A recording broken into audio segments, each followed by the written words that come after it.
The stagecoach rattled into Winslow, Arizona territory, on a sweltering afternoon in July of 1873, carrying a young woman who kept her eyes downcast and her arms wrapped tightly around herself, despite the oppressive heat that made everyone else shed as many layers as decency would allow. Adelaide Dawson climbed down from the coach with careful movements, accepting the driver's hand but pulling away the moment her boots touched solid ground. She wore a long-sleeved dress of faded calico, the collar buttoned high despite the temperature that had to be pushing past 100 degrees. A worn carpetbag contained everything she owned in this world, and as she stood on the dusty main street of Winslow, she wondered if fleeing Missouri had been a mistake after all. The town stretched before her in shades of brown and beige, wooden buildings baking under the relentless sun.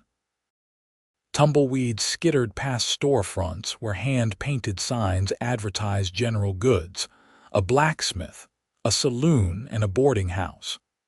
Mountains rose in the distance, purple and imposing against the cloudless sky.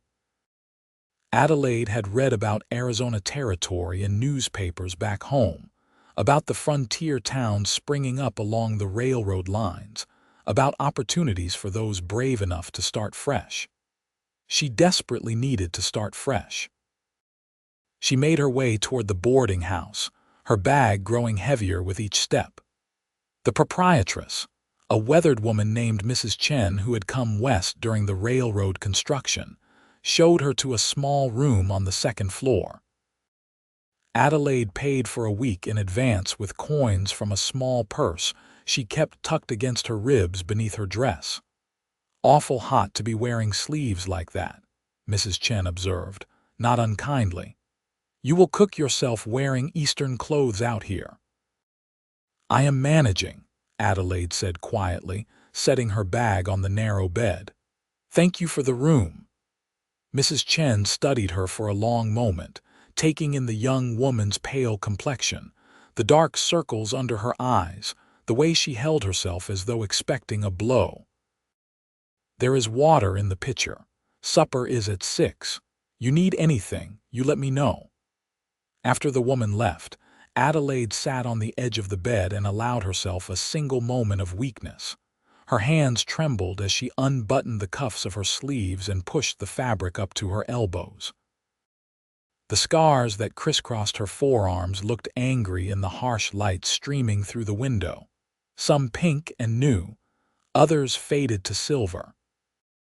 She traced one with her fingertip, remembering the night her husband had come home drunk and angry, remembering the broken bottle, remembering her desperate flight into the night with blood soaking through her dress. Richard Dawson would not find her here. She had to believe that. Missouri was over 1,000 miles away, and besides, he had been drunk when she left, passed out on the floor of their small house.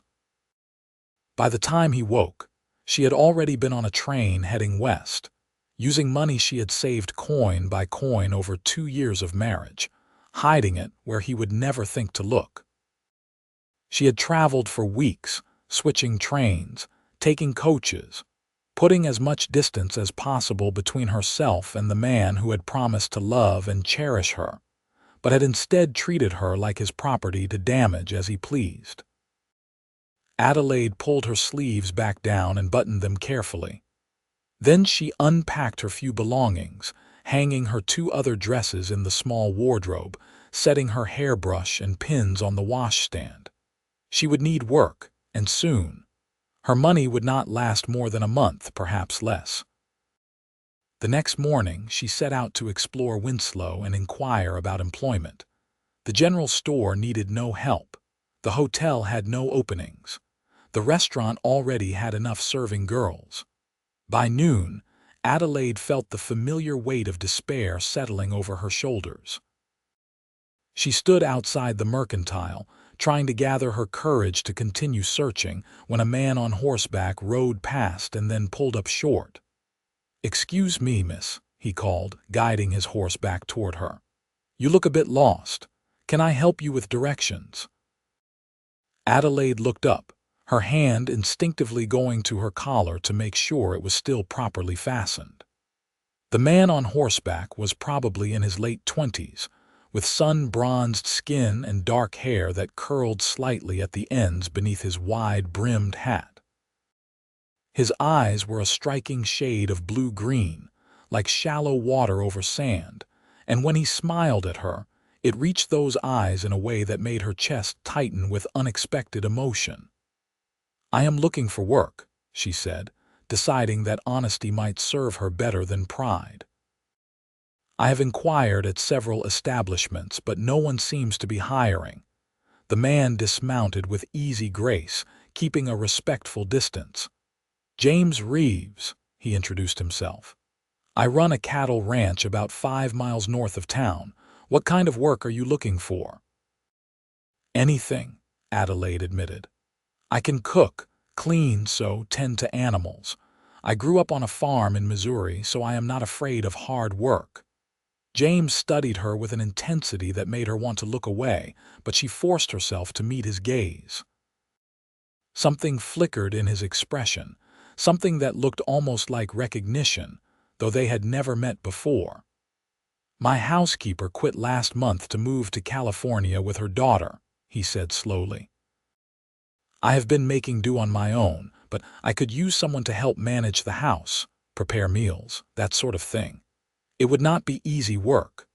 The ranch is remote, and we are often working from before dawn until after dark during the busy seasons." Hope bloomed in Adelaide's chest, cautious and fragile. "I would not mind the isolation, and I promise you I am a hard worker. The position includes room and board in the main house, plus $30 a month," James continued. "I have 2 ranch hands who live in the bunkhouse, but they take care of their own meals and quarters. You would be responsible for the main house, cooking for me and any visitors, managing the household supplies. If you are interested, I could take you out to see the place this afternoon, and you could start tomorrow if it suits you." $30 a month was more than Adelaide had dared hope for, and room and board meant her savings could stretch much further. "That would be very generous," she said carefully. "But why would you offer a position to a stranger?" James's expression grew serious. "Because you look like someone who needs a chance, and I believe in giving people chances. Also, because I am tired of burning my own cooking and living in a house that is starting to look like a bachelor's disaster. If you can manage a household and do not mind ranch life, then we will get along fine." They made arrangements for him to collect her from the boarding house after he finished his business in town. Adelaide returned to her room, her mind spinning with this unexpected turn of fortune. She changed into her other dress, equally modest and high-necked, and braided her dark blonde hair into a neat coil at the base of her neck. When James arrived in a buckboard wagon, she was waiting with her carpetbag. The ride out to the ranch took them through landscape that was both harsh and beautiful. Sagebrush dotted the red earth, and cacti raised their arms toward the endless sky. James pointed out landmarks, telling her about the area in a voice that carried genuine affection for this land. He had come to Arizona Territory 4 years earlier, he explained, buying the ranch from a man who wanted to return east after his wife died. It had been struggling then, but James had worked hard to build it up, increasing his herd, improving the land, making it profitable. "Do you have family here?" Adelaide asked, holding on to her seat as the wagon jounced over a rough patch of road. "My parents and siblings are still in Texas," James said. "I write to them regularly, but I wanted to build something of my own away from my father's shadow. He has a large ranch there, very successful, but being the youngest of 4 sons meant I would always be just another hand working for him. Out here, what I build is mine." Adelaide understood that desire for independence, though her own flight had been born of desperation rather than ambition. "Do you ever regret leaving?" Sometimes I miss them, James admitted. But no, I do not regret it. This place, this life, it suits me. What about you? What brought you to Arizona? She had prepared an answer for this inevitable question. My husband died, she said, which was not quite a lie. The woman she had been when married to Richard Dawson had died, in a way. I had no family left in Missouri, so I decided to go west and start over. James glanced at her, and she saw sympathy in his expression. I am sorry for your loss. That must have been difficult. Yes, Adelaide said softly, and that was not a lie at all. The ranch appeared as they crested a low rise, and Adelaide caught her breath at the sight. The main house was larger than she had expected, built of adobe with a wide covered porch that wrapped around two sides. Outbuildings included a barn, a bunkhouse, and several corrals where horses grazed in the afternoon heat. Mountains provided a dramatic backdrop, and a line of cottonwood trees suggested water nearby. It is beautiful, Adelaide said sincerely. James's face lit up with obvious pride. Thank you. I have put a lot of work into it. Come on, I will show you the house. The interior was indeed in need of a woman's touch, though it was not as bad as James had suggested. The main room served as both parlor and dining area, with a large stone fireplace dominating one wall. The furniture was handsome but dusty, and Adelaide's fingers itched to start cleaning. The kitchen was well equipped, with a good stove and plenty of pots and pans, though dishes were stacked in the wash basin and flour dusted the work table. James showed her 3 bedrooms, explaining that she could have her choice of the 2 smaller ones, as he occupied the largest. The hands are good men, James told her as they returned to the main room. Caleb is about 50, been working ranches his whole life. Thomas is younger, maybe 25, but he is a hard worker. They keep to themselves mostly, but they are respectful. If either of them gives you any trouble, you tell me immediately. I am sure we will get along fine, Adelaide said, though her stomach tightened with anxiety. She had grown wary of men during her marriage, and the thought of living in proximity to 3 of them made her nervous. But she needed this position, and James seemed kind enough. They discussed her duties in more detail, and James showed her the storeroom where supplies were kept, the pantry that needed organizing, the chicken coop behind the house where a dozen hens provided fresh eggs. As the sun began its descent toward the western mountains, painting the sky in shades of orange and pink, James drove her back to town with an agreement that he would collect her and her belongings the following morning. That night, Adelaide lay in bed at the boarding house and allowed herself to feel a small measure of hope. Perhaps she really could start over here. Perhaps she could become someone new, someone stronger than the frightened girl who had let herself be hurt over and over. Perhaps in this harsh, beautiful land, she could finally heal. James arrived promptly at 8 the next morning, and Adelaide was ready. Mrs. Chen helped carry her bag down the stairs, and if the older woman thought it odd that Adelaide was moving to a ranch to work for a bachelor, she kept her opinions to herself. The ride back to the ranch was comfortable, with James telling her stories about the cattle business and the challenges of ranching in Arizona territory. Adelaide threw herself into her work with determination. She scrubbed the main house from top to bottom, organized the pantry, washed all the linens and hung them to dry in the hot desert air. She prepared meals that were simple but hearty, learning what James preferred and adjusting accordingly. The ranch hands, Caleb and Thomas, were indeed respectful, greeting her politely and thanking her when she occasionally brought them fresh bread or leftover pie. But despite the kindness she encountered, Adelaide remained guarded. She wore her long sleeves even in the heat, making excuses about her skin being sensitive to the sun. She flinched when anyone moved too quickly near her. She kept her eyes downcast during conversations, old habits dying hard. James noticed she could tell, but he said nothing, giving her space to adjust to her new surroundings.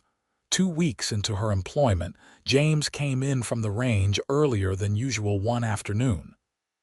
Adelaide was in the kitchen, rolling out dough for biscuits, when he entered through the back door. The sudden sound startled her, and she spun around, her arms coming up defensively in front of her face. The motion pulled her sleeves back, exposing several inches of scarred forearms before she quickly tugged the fabric back into place. But it was too late. James stood frozen in the doorway, his face stricken. "Adelaide," he said quietly, "who hurt you?" "No one," she said automatically, turning back to her dough with trembling hands. "I am just clumsy. I had an accident." "That was not clumsiness." James moved into the kitchen and Adelaide tensed, every muscle in her body preparing for flight. But he stopped several feet away, keeping the work table between them. "Those are defensive wounds. I have seen them before on a woman my sister helped back in Texas. Her husband used to beat her." Adelaide's hands stilled on the rolling pin. Her heart hammered in her chest, and she felt tears burning behind her eyes. "Please," she whispered, "please do not ask me about this." "I am not going to hurt you," James said, and the gentleness in his voice broke something inside her. "I would never hurt you, Adelaide, but I need you to know that you are safe here. Whatever you are running from, whoever hurt you, they will not touch you on my land. I give you my word." The tears spilled over then, running hot down her cheeks. She tried to wipe them away with flour-dusted hands, leaving white streaks across her face. "I am sorry," she choked out.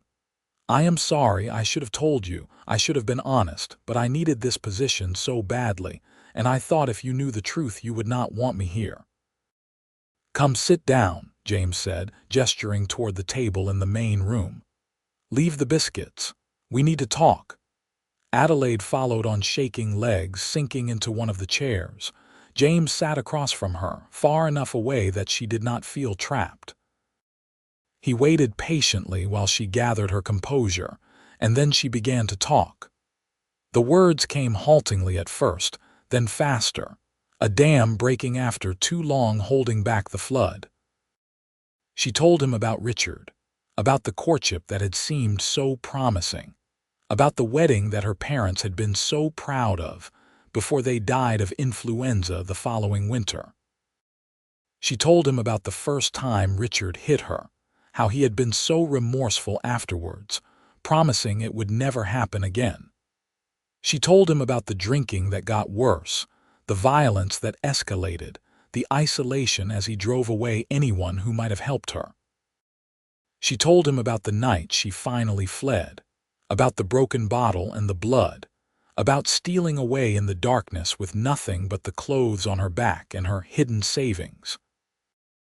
She told him about the fear that still haunted her, the nightmares that woke her gasping, the constant anxiety that Richard would somehow find her. When she finished, she felt hollowed out and exhausted. James was silent for a long moment, his jaw tight and his eyes hard. "This Richard," he said finally. "Do you think he is looking for you?" "I do not know," Adelaide admitted. "He might have been relieved I left, or he might be angry that I dared to leave him. I cannot predict what he would do." "If he comes here, he will regret it," James said flatly. "But Adelaide, you need to understand something. What happened to you, it was not your fault. You did nothing to deserve being treated that way." "I should have left sooner," Adelaide said, a statement she had repeated to herself 1,000 times during her journey west. "I should have been stronger." "You survived," James said, leaning forward slightly. "You got away from him. You traveled over 1,000 miles to start a new life. That takes incredible strength. You are one of the strongest people I have ever met." Adelaide met his eyes, searching for any hint of pity or disgust, but she found only sincerity and something else, something warm that made her breath catch. "I do not feel strong," she whispered. "Strength is not about never being afraid," James said. "It is about doing what needs to be done even when you are terrified. You did that. You are doing it now, building a new life for yourself. That is strength, Adelaide." Something shifted between them in that moment, a connection forming that went deeper than employer and employee.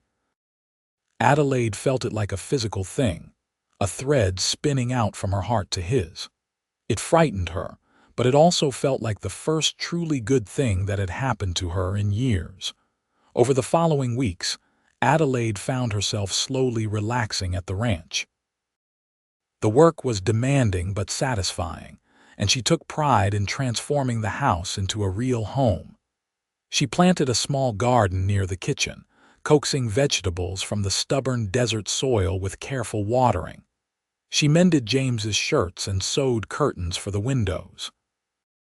She learned to bake bread in the temperamental oven, producing loaves that James praised enthusiastically.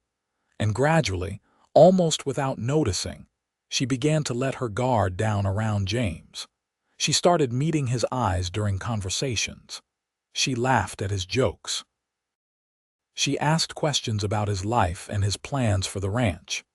He, in turn, treated her with unfailing respect, never pushing her to share more than she was comfortable with, never touching her without permission, always maintaining appropriate distance.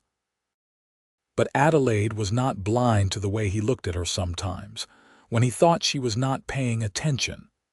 She saw the softness in his expression, the concern when she had a nightmare that woke the household, the pride when she accomplished something new. And she felt her own heart beginning to respond, tentative and cautious but undeniably present. One evening in late August, a violent thunderstorm rolled across the desert, bringing much-needed rain but also spectacular lightning and booming thunder that rattled the windows. Adelaide was in the kitchen cleaning up after supper when a particularly loud crack of thunder made her drop the plate she was holding. It shattered on the floor, and she stood staring at the broken pieces, remembering another night, another broken dish, Richard's rage. James appeared in the doorway, drawn by the sound. "Are you all right?" "I am fine," Adelaide said automatically, kneeling to pick up the shards with shaking hands. "I am sorry, I will replace the plate." "I do not care about the plate." James crossed the kitchen and knelt beside her, but when he reached to help collect the broken pieces, his hand accidentally brushed against her forearm. The touch was light, barely there, but it pushed her sleeve back far enough to expose the scars again. This time, Adelaide did not immediately pull away. She stayed frozen, watching as James gently, carefully pushed the sleeve higher, revealing the full extent of the damage. His face was unreadable as he studied the network of scars, some thin and precise, others jagged and rough. Without speaking, he reached for her other arm, and Adelaide let him push that sleeve up as well. "I have more," she heard herself say, her voice barely audible over the rain pounding on the roof. "On my back, my shoulders, my legs." He broke a bottle, and when I tried to shield myself, the glass cut through my dress. The doctor in Missouri said I was lucky none of the wounds became infected. I did not feel lucky. James lifted her hands, turning them over to see the scars that crossed her palms, marks of desperation from trying to protect herself. Then, with movements so gentle they brought fresh tears to her eyes, he bent his head and kissed each scarred palm, his lips warm and soft against her damaged skin. "Strong," he whispered against her palm. "So incredibly strong." He kissed the scars on her left forearm one by one, his touch reverent. "Brave," he murmured between kisses. He moved to her right arm, pressing his lips to each mark, each testament to what she had endured and survived. "Beautiful," he said softly. "The scars do not diminish you, Adelaide. They show how much you have overcome. They prove your strength." Adelaide began to cry, not from fear or pain but from the overwhelming tenderness of his actions. No one had ever treated her like something precious before. No one had ever looked at her scars and seen anything but ugliness. But James kissed each one like it was something to be honored, and when he finally looked up at her, his eyes were bright with emotion. "I am falling in love with you," he said simply. "I have been falling in love with you since the day you arrived in Winslow looking lost and determined at the same time. I know you may not be ready to hear that. I know you have been hurt badly and I understand if you need time. But I wanted you to know. You are extraordinary, Adelaide Dawson, and I would consider it the greatest honor of my life if someday, when you are ready, you might let me court you properly." Adelaide stared at him, her heart pounding so hard she thought it might burst from her chest. Part of her wanted to run, to protect herself from the possibility of being hurt again. But a larger part, the part that had been slowly healing during her months at the ranch, wanted to take this chance. James was nothing like Richard. He had proven that in 100 small ways through patience and kindness and respect. "I am afraid," she admitted. "I am afraid of trusting again, of letting someone close. What if I am not capable of being what you need? What if I am too damaged?" "You are not damaged," James said firmly, still holding her hands.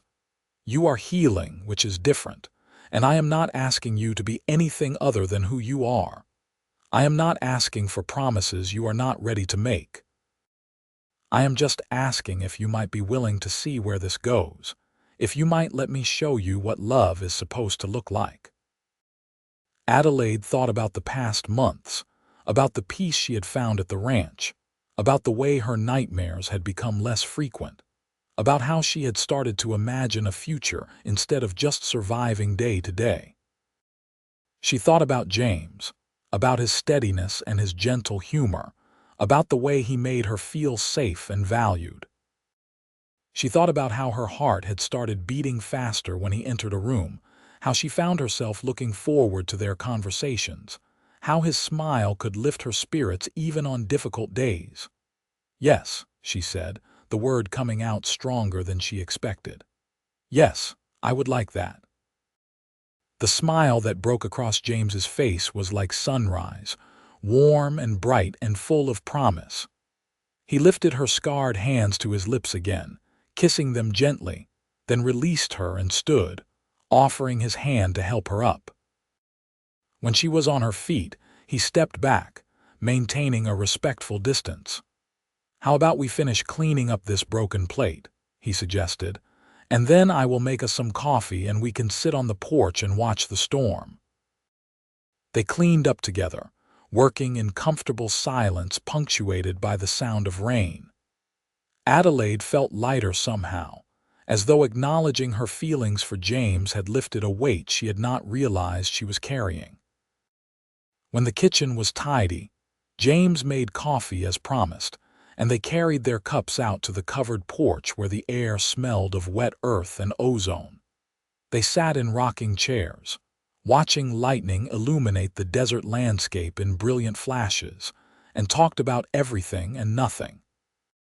James told her about his childhood in Texas, about learning to rope and ride before he could properly read, about the dreams he had for expanding the ranch. Adelaide found herself sharing memories from her own childhood that she had not thought about in years, happy times before her parents died, before Richard. The storm gradually moved on, leaving the air cooler and fresher. Stars emerged in the cleared sky, so many and so bright that Adelaide felt dizzy looking at them. "I have never seen stars like this," she said softly. "In Missouri, there were never this many." "The sky is one of my favorite things about Arizona," James said. "Out here, with so few lights, you can see the whole universe spread out above you.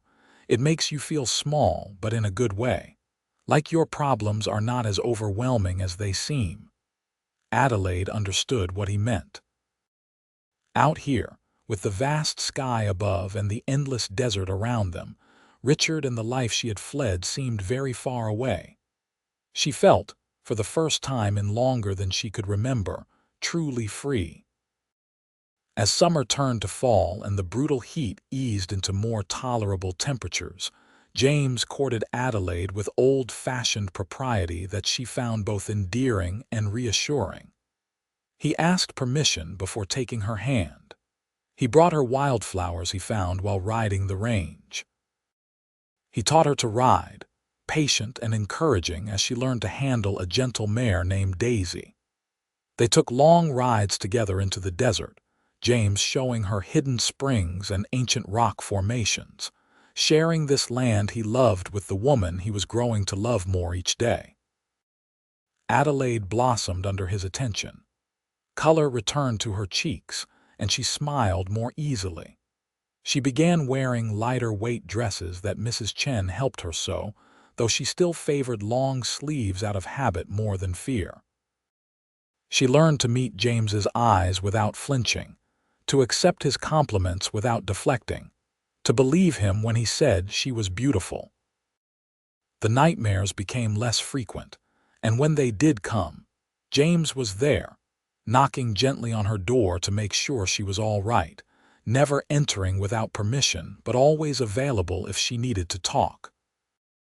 He never made her feel weak for her fears, never showed impatience with her healing process.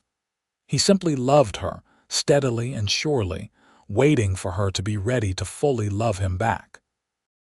In October, they took the buckboard into Winslow for supplies, and James introduced Adelaide to more of the townspeople as his sweetheart rather than just his housekeeper. The distinction made Adelaide's heart flutter with joy and anxiety in equal measure. Mrs. Chen, seeing them together in the general store, gave Adelaide an approving nod. The proprietor of the mercantile congratulated James on his good fortune. Walking down the street with James, being acknowledged as a couple, Adelaide felt a surge of pride mixed with the ever-present fear that this happiness was too good to last. On the ride back to the ranch, Adelaide was quieter than usual. James noticed, because he noticed everything about her. "What is troubling you?" he asked gently.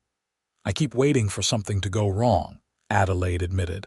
"I keep thinking this happiness cannot be real, that it will be taken away somehow." James pulled the wagon to a stop beside the road. He turned to face her fully, taking both her hands in his. "Adelaide, I cannot promise that life will be perfect. We will face challenges and difficulties. But I can promise that I will never deliberately hurt you, that I will always treat you with respect, that I will stand by you through whatever comes. You are not going to lose this happiness. You deserve it, and I am going to spend the rest of my life proving that to you if you will let me." "The rest of your life," Adelaide repeated, her breath catching. James smiled, a touch of nervousness showing through his usual confidence. "I know we have not been courting long by conventional standards, but Adelaide, I have never been more certain of anything. I love you. I want to build a life with you, a real partnership where we face everything together. I want to wake up beside you every morning and fall asleep next to you every night. I want children with you if you want them. I want to grow old with you on this ranch, watching the seasons change and the cattle grow fat and our grandchildren play in the yard." He reached into his pocket and pulled out a small box. Opening it, he revealed a simple gold band set with a modest but beautiful turquoise stone. "This is not much," he said, "but turquoise is sacred to the people who lived in this land long before we came. They believed it brought protection and good fortune. I wanted you to have something that symbolized your new life here, your strength and your courage. Adelaide Dawson, will you marry me?" Adelaide looked at the ring, at James's hopeful face, at the desert landscape spreading around them in shades of red and gold. She thought about the journey that had brought her here, about the pain she had endured and the healing she had found. She thought about the man before her, who had seen her at her most vulnerable and had responded with nothing but kindness and love. She thought about the future they could build together, about the possibility of real happiness, lasting happiness. "Yes," she said, her voice strong and sure.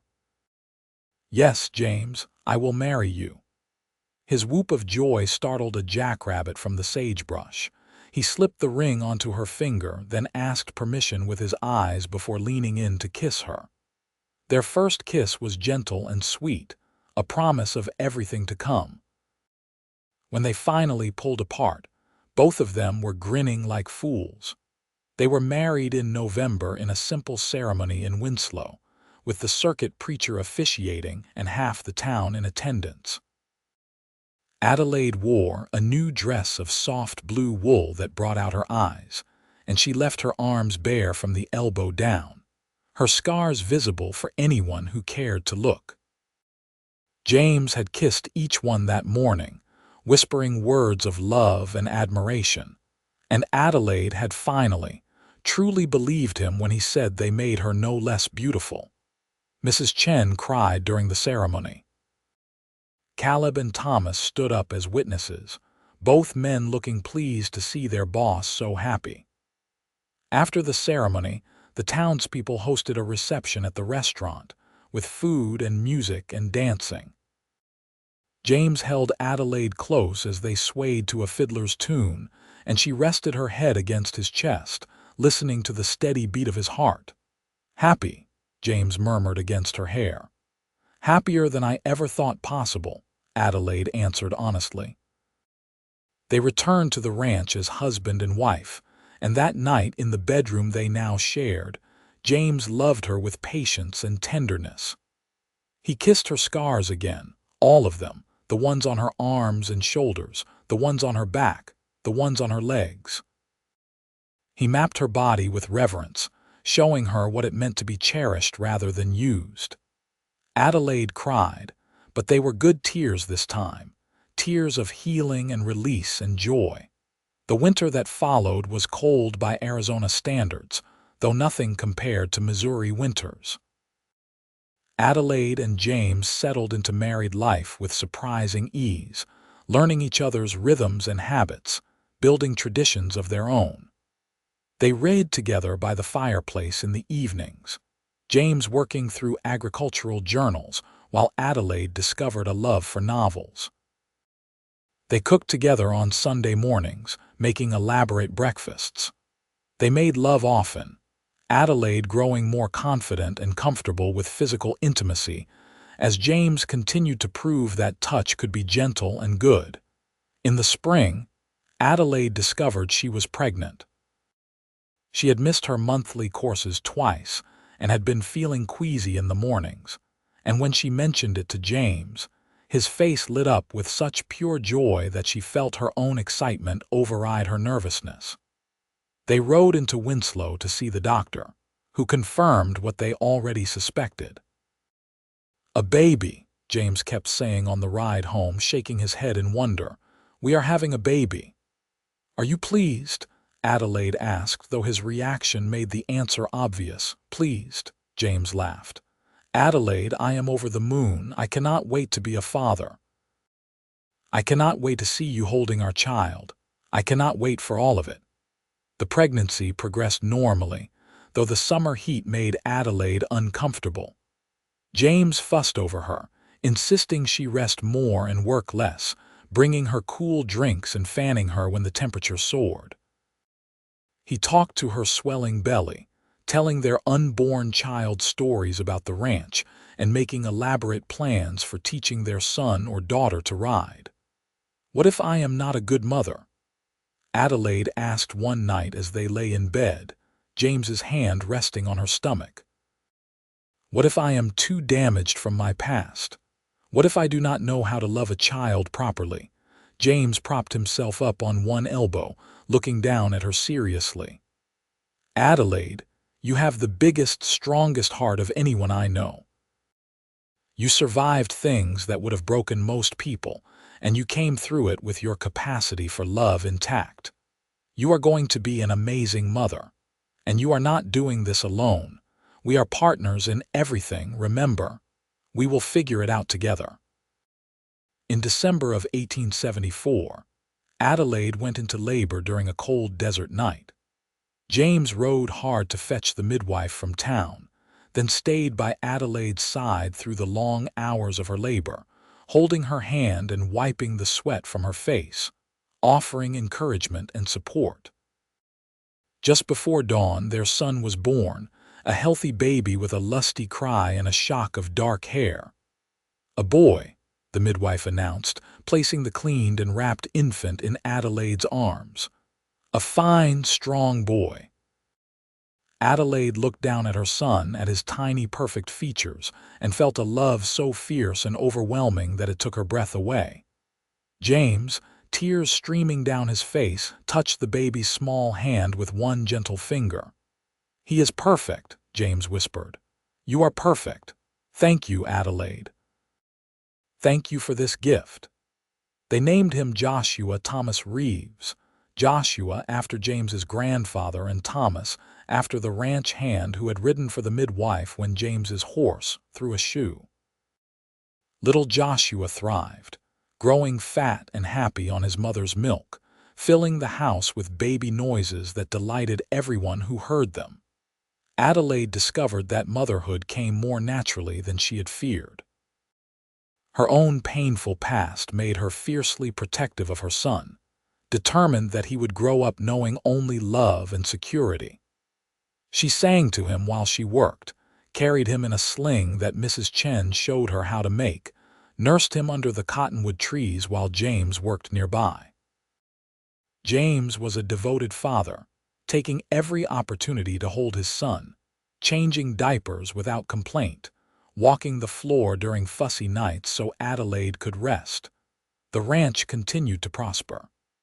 James's hard work and good business sense paid off as his herd grew and prices remained strong. He hired another hand to help with the increased workload, a young man named Peter who reminded Adelaide of her younger brother who had died of fever as a child. The house rang with life and laughter. Caleb whittled toys for Joshua, and Thomas taught the baby to grab his finger with surprising strength. When Joshua was 6 months old, a stranger rode up to the ranch one afternoon while James was out checking on the cattle in the far pasture. Adelaide was in the garden with the baby sleeping in a basket nearby when she heard the horse approach. She looked up and felt her heart stop in her chest. Richard Dawson sat astride a dusty horse, looking older and meaner than she remembered. His eyes locked on her, and a cold smile spread across his face. "Hello, wife," he said, dismounting. "Did you really think you could run away from me?" Adelaide's first instinct was to run, but her son was in the basket at her feet. She could not leave him. Instead, she stood her ground, forcing her voice to remain steady. "You are not welcome here. Leave immediately." Richard laughed, an ugly sound. "You do not get to tell me what to do. You are my wife. You belong to me.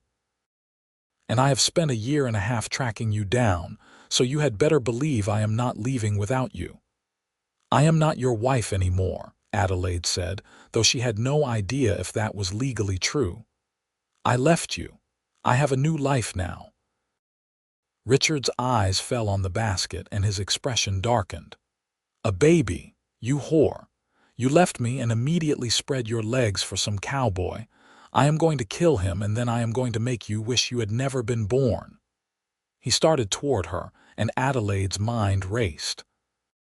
She was not the same frightened woman who had fled Missouri. She had grown stronger here, had learned that she deserved better, had found love and safety. She was not going to let this man take that away from her. "I said leave," she repeated, backing toward the house where she knew James kept a rifle by the door.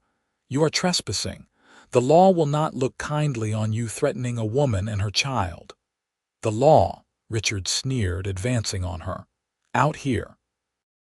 By the time any law shows up, we will be long gone. Now stop being difficult and come with me quietly, or this is going to get very unpleasant." Adelaide reached the porch steps just as Richard lunged for her. She dodged, muscle memory from too many similar situations guiding her movements, and grabbed for the door handle. But Richard was faster, catching her arm and yanking her backward with bruising force. The sound of a rifle being cocked froze them both. Adelaide looked up to see Thomas standing near the corner of the house, his rifle aimed steady at Richard's chest. The ranch hand's usually friendly face was cold and hard. "Let her go," Thomas said quietly. "Right now." "This is none of your business," Richard snarled, but he released Adelaide's arm. "This is between me and my wife." "That is where you are wrong," said another voice, and Caleb emerged from the barn, also armed. "Mrs. Reeves is under our protection. And you are going to leave right now, or we are going to have a problem." Richard looked between the two armed men, his face contorting with rage. "Mrs. Reeves, she is Mrs. Dawson. She is my wife." "She is my wife," came James's voice, and Adelaide felt relief flood through her as her husband rode into the yard on his horse, moving at a gallop. He dismounted before the horse fully stopped, striding toward Richard with fury in every line of his body. "Adelaide is my wife, and that is my son you just threatened. You have about 10 seconds to get on your horse and ride away before I forget I am supposed to be a civilized man." Richard looked at James, taking in his size and obvious anger, then at the two armed ranch hands. He was outnumbered and outgunned. "This is not over," he said viciously, pointing at Adelaide. "You are still legally married to me. I will be back with the law and they will make you come home where you belong." "We were married in Missouri," Adelaide said, her voice shaking but determined. "I have been in Arizona territory for over a year. I have remarried here. I do not know the law exactly, but I do know that you have no claim on me. And if you come back here, my husband will be within his rights to shoot you for trespassing." James moved to stand beside Adelaide, putting himself between her and Richard. "My wife has said all she needs to say to you. Now get off my land before I do something I might regret." Richard stood his ground for another moment, then spat in the dirt and stalked to his horse. He mounted clumsily, yanking hard on the reins. "You are going to regret this," he said, but there was defeat in his voice now. "All of you." "The only thing I regret is not being here when you arrived," James said coldly. "Because if I had been, you never would have gotten close enough to touch her. If I ever see you near my wife again, if I ever hear that you are even in the same territory, I will hunt you down. Do you understand me?" Richard glared at them all, then wheeled his horse and rode away at a gallop, disappearing back toward Winslow in a cloud of dust. The moment he was out of sight, Adelaide's legs gave out. James caught her, lowering her gently to the porch steps and sitting beside her, his arms wrapped protectively around her. She was shaking violently, adrenaline and fear flooding her system now that the immediate danger had passed. "I am here," James murmured against her hair. "You are safe. He cannot hurt you." Joshua began to cry from his basket, startled by all the commotion. Caleb carefully picked up the baby and brought him to Adelaide, who clutched her son to her chest, tears streaming down her face. Thomas and Caleb stood guard, keeping watch in case Richard doubled back, while James held his family and whispered reassurances. When Adelaide finally stopped shaking enough to speak, she said, "I am sorry. I am so sorry I brought this to your door." "Do not," James said firmly, pulling back to look at her. "Do not apologize for being the victim of that man's cruelty. You did nothing wrong, Adelaide. Nothing. He is the one who should be apologizing, who should be in jail for what he did to you." "What if he comes back?" Adelaide asked. "What if he tries to take Joshua? What if he hurts you?" "He will not get the chance," James promised. "We are going to ride into town right now and talk to the sheriff. We are going to make sure everyone knows what kind of man he is and that he is not welcome here. And I am going to send a telegram to a lawyer I know in Texas. Find out what our legal standing is regarding your first marriage." They did exactly that. James hitched up the buckboard while Thomas and Caleb stayed to guard the ranch, and he drove Adelaide and Joshua into Winslow at a brisk pace. The sheriff, a weathered man named Tom Morrison, listened to their story with a deepening frown. He assured them that if Richard Dawson showed his face in Winslow again, he would be arrested for making threats. He also suggested they file a formal complaint, which they did, documenting Richard's visit and his threatening behavior. The telegraph to James's lawyer in Texas went out that afternoon. While they waited for a response, James refused to leave Adelaide alone. He took her and Joshua everywhere with him, or he stayed close to the house. The ranch hands maintained a rotating watch. The rifle by the door was joined by a pistol that James wore on his hip. 3 days later, the lawyer's response came. According to territorial law, Adelaide's marriage to Richard had been effectively dissolved when she established residency in Arizona Territory and remarried. Richard had no legal claim on her or her property.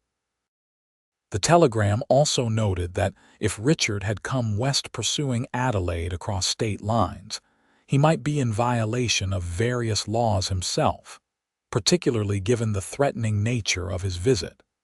The knowledge that she was legally free of Richard lifted a massive weight from Adelaide's shoulders. But the fear lingered. She found herself constantly looking over her shoulder, starting at unexpected noises, suffering nightmares for the first time in months. James was patient and supportive, but she could see the worry in his eyes. 2 weeks after Richard's visit, a freighter arriving in Winslow brought news that a man matching Richard's description had been in a saloon fight in Holbrook, about 30 miles east. He had been badly beaten and run out of town after drunkenly bragging about how he was going to teach his wife a lesson. The locals, learning he was threatening a woman, had decided to teach him a lesson instead. Another week passed, and word came that the same man had been seen boarding a train heading east. The station master reported that he had looked rough, with a black eye and a limp, and had muttered about going back to Missouri, where people understood that a man had rights over his own wife. Gradually, as weeks turned into months with no further sign of Richard, Adelaide began to relax again. She started sleeping through the night. She resumed her work in the garden and around the ranch. She laughed more easily and worried less.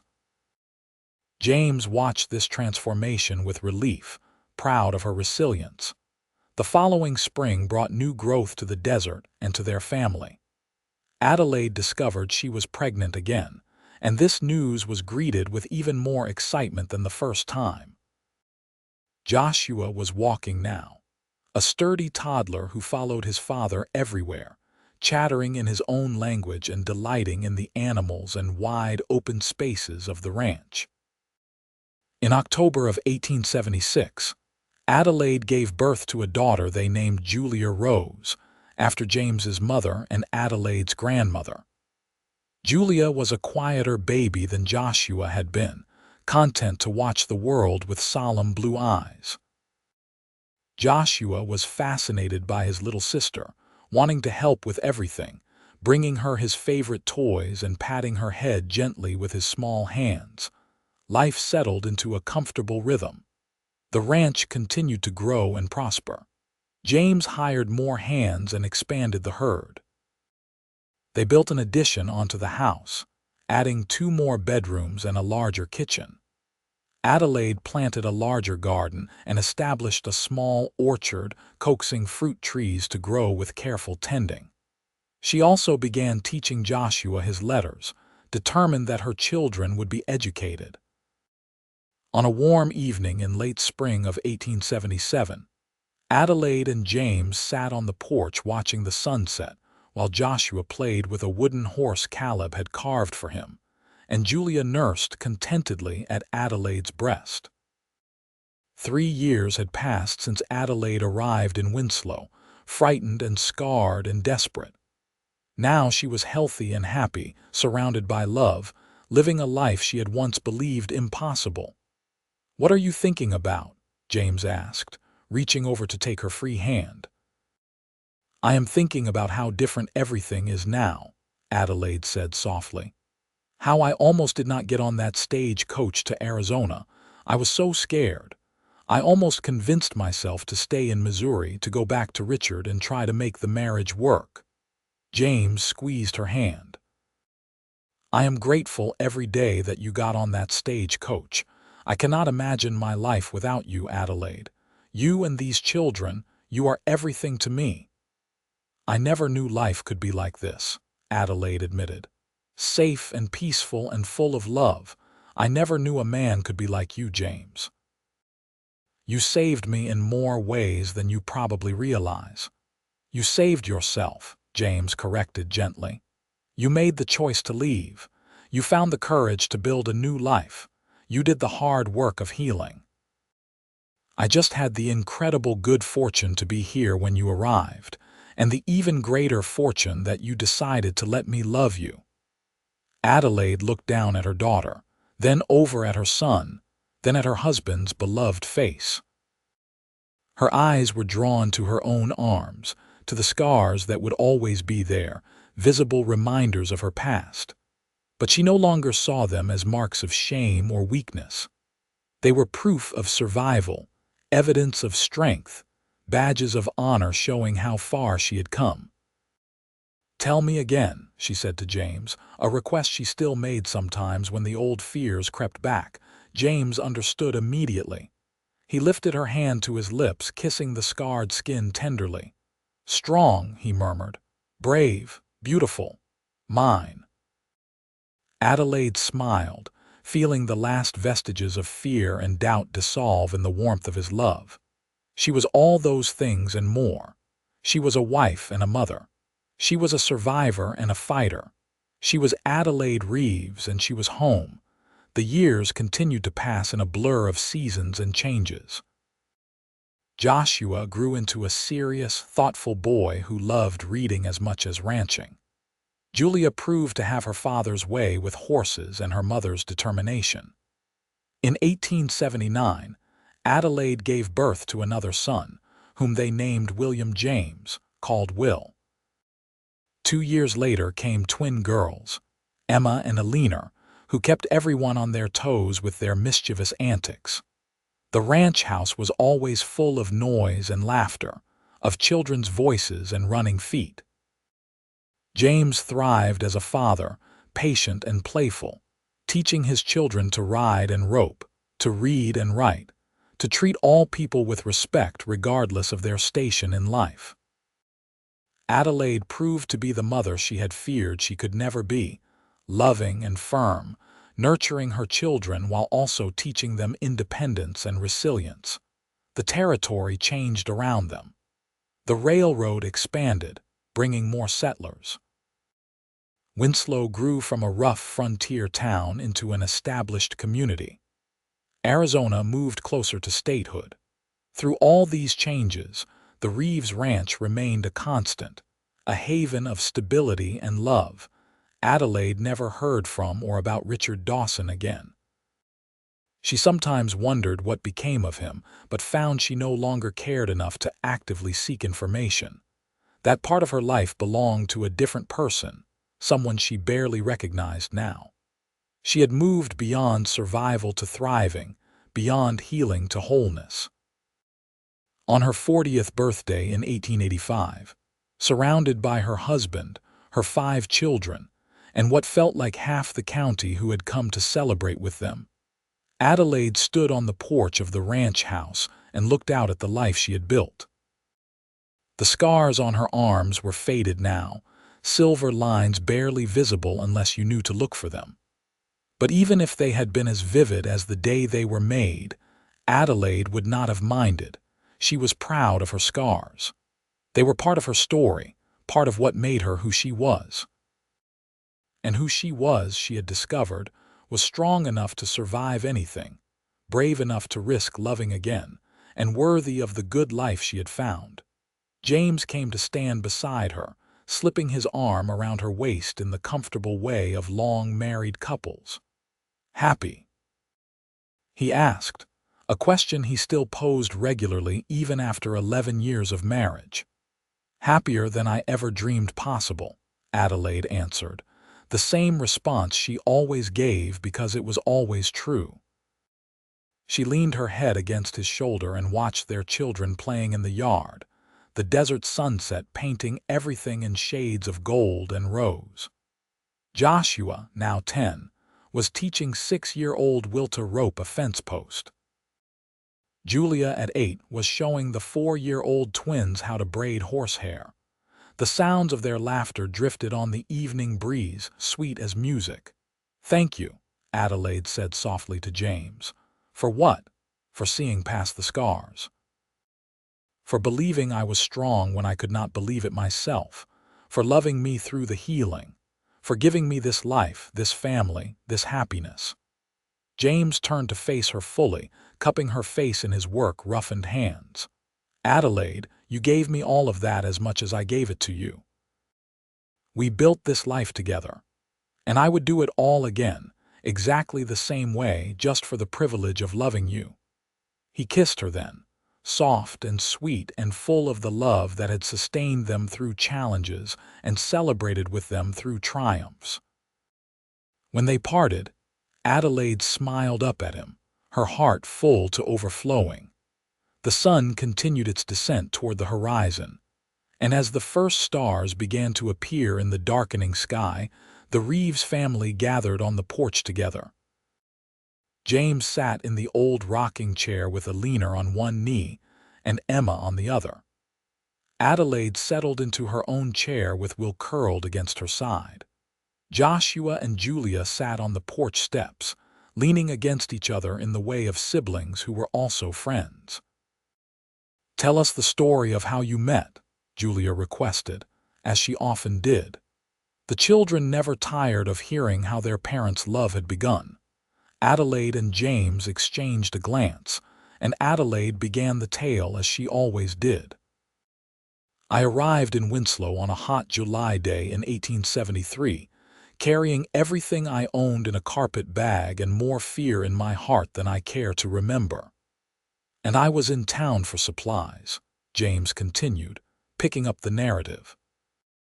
"When I saw your mother standing outside the mercantile, looking lost and determined at the same time, I knew my life was about to change." "Did you fall in love right away?"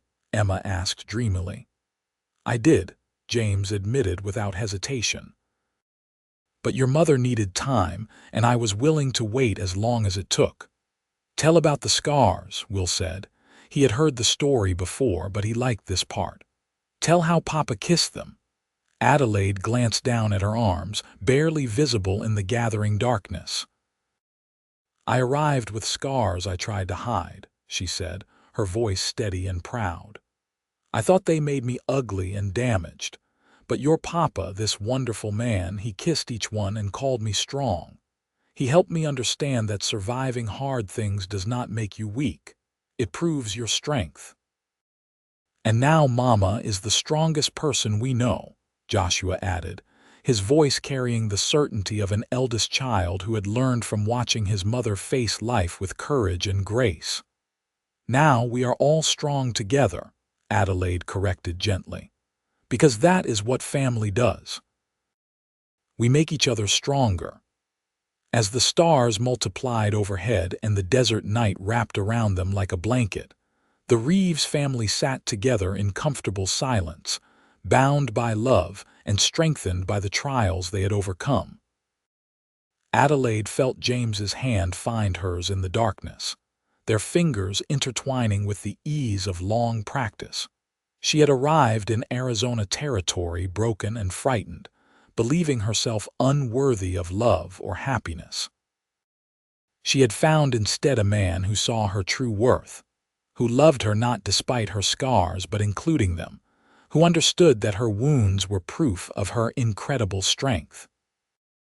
Together they had built a life rich with love and full of joy, a legacy they would pass to their children and, someday, to their children's children.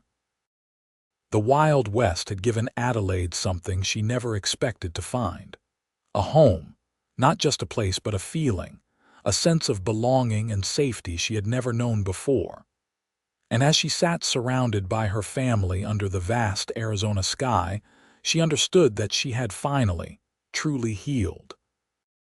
The scars would always be there, physical reminders of where she had been, but they no longer defined her. She was so much more than what had been done to her. She was Adelaide Reeves, wife of James, mother of 5, survivor of darkness and embracer of light. She was strong. She was brave. She was loved, and she was home.